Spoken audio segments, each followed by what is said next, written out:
యుగాల నుండి కోట్లాది ముత్తైదువుల శ్రావణ శుక్రవారపు నోము వేళ పఠించే కథ.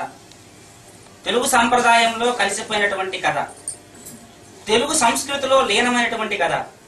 ఎందరో తెలుగు ఆధ్యాత్మిక ప్రచురణకర్తలు ముద్రించినటువంటి ఈ వరలక్ష్మి కథను మీకు వివరిస్తున్నాను, వినండి. సౌనకాది మహామణులకు సూత పౌరాణికుడు మునివర్యులారా, స్త్రీలకు సౌభాగ్య ప్రసాదం కలుగు చేసే వ్రతరాజమును కైలాసంలో శివుడు పార్వతీమాతకు చెప్పిన దానిని మీకు చెప్పేదని వినండి. స్త్రీలకు సౌభాగ్య సంపద కలుగు చేసే వరలక్ష్మి వ్రతం కలదు. ఈ శుభవ్రతము శ్రావణ శుక్లపక్ష పూర్ణిమకు ముందు వచ్చే శుక్రవారం రోజున చేయాలని పరమేశ్వరుడు పార్వతీదేవికి చెప్పాను. ఓ పార్వతి, వరలక్ష్మి కథను చెబుతున్నాను, శ్రద్ధగా వినుము. మగధ దేశంలో కుండినంబు అను పట్టణం నందు చారుమతి అనే బ్రాహ్మణ స్త్రీ కలదు.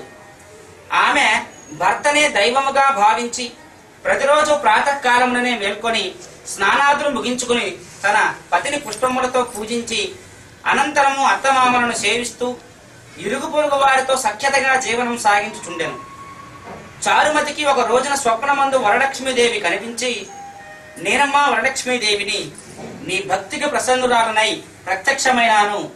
శ్రావణ శుక్ల పూర్ణిమకు ముందు వచ్చేటువంటి శుక్రవారం రోజున ఎవరైతే భక్తి శ్రద్ధలతో నన్ను సేవిస్తూ ఉన్నారో వారి కోరికలు నెరవేర్చగలను అని చెప్పగానే చారుమతీదేవి భక్తిభావముతో ఆనందముగా వరలక్ష్మీదేవికి ప్రదక్షిణ నమస్కారములు చేసినది. నమస్తే సర్వలోకానాం జనన్యే పుణ్యమూర్తయే శరణ్యే జగద్వందే విష్ణువక్ష స్థలాలయే అని అనేక విధములుగా స్తోత్రము చేసి, ఓ జగన్మాత, నీ దయవలన జనులు ధనధాన్య సంపన్నులై విద్యాంసులుగా సకల శుభాలు కలవారవుతూ ఉన్నారు. నేను జన్మజన్మాంతరములో చేసినటువంటి పుణ్యఫల ప్రాప్తిచే నీ దర్శన భాగ్యము కలిగింది, ఇక నా జన్మ ధన్యమైంది అని స్వప్నములోనే చారుమతి వరలక్ష్మీదేవికి నమస్కరించింది. చారుమతి ఉపచారములకు వరలక్ష్మీదేవి ఆనందించి అనేక వరములు అనుగ్రహించి అంతర్ధానమయ్యింది. చారుమతీదేవి నిద్ర నుండి లేవగానే అమ్మవారైనటువంటి వరలక్ష్మీదేవి ప్రత్యక్షమైనటువంటి సంఘటన వివరాలు స్వప్నముగా గ్రహించి అత్తమామలతోనూ ఇరుగు పొరుగులతోనూ చెప్పెను. శ్రావణ మాసం రాగానే వరలక్ష్మి వ్రతం సాంప్రదాయానుసారం చేయమని చెప్పింది. చారుమతీదేవి స్వప్న వృత్తాంతము విన్న స్త్రీలు శ్రావణ మాసం ఎప్పుడు వస్తుందా అని ఎదురు చూశారు. వీరి భాగ్యోదయం వలన శ్రావణ పూర్ణిమ ముందు వచ్చేటువంటి శుక్రవారము రానే వచ్చింది.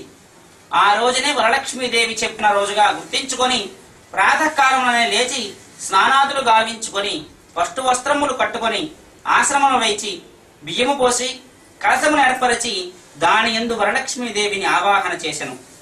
సాయంకాలమున చారుమతీదేవి తోటి స్త్రీలతో భక్తి శ్రద్ధలతో పద్మాసనే పద్మకరే సర్వలోకైక పూజితే నారాయణ ప్రియదేవి సుప్రీత భవ సర్వదా అని ధ్యాన ఆవాహనాది షోడశోపచార పూజములు చేసి 9 సూత్రములు గల తోరములను కట్టుకొని నానావిధ భక్ష్యభోజ్యములను వరలక్ష్మీదేవికి నివేదనములు చేసి ప్రదక్షిణ తన్మయత్వంగా చేశారు.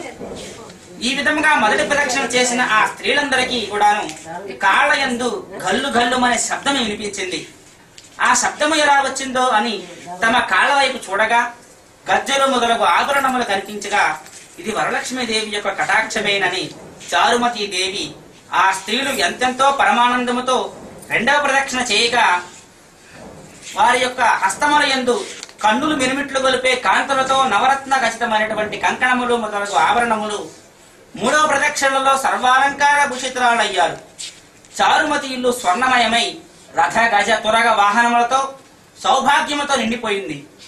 అంతనా వ్రత ప్రభావం చే స్త్రీలు గృహములకు తీసుకొని పోవుటకు వారి ఇంటి నుండి గుర్రములు, ఏనుగులు, రథములు, బండ్లు వరలక్ష్మీదేవిని పూజించిన ప్రాంతానికి వచ్చి నిలిచి ఉన్నాయి.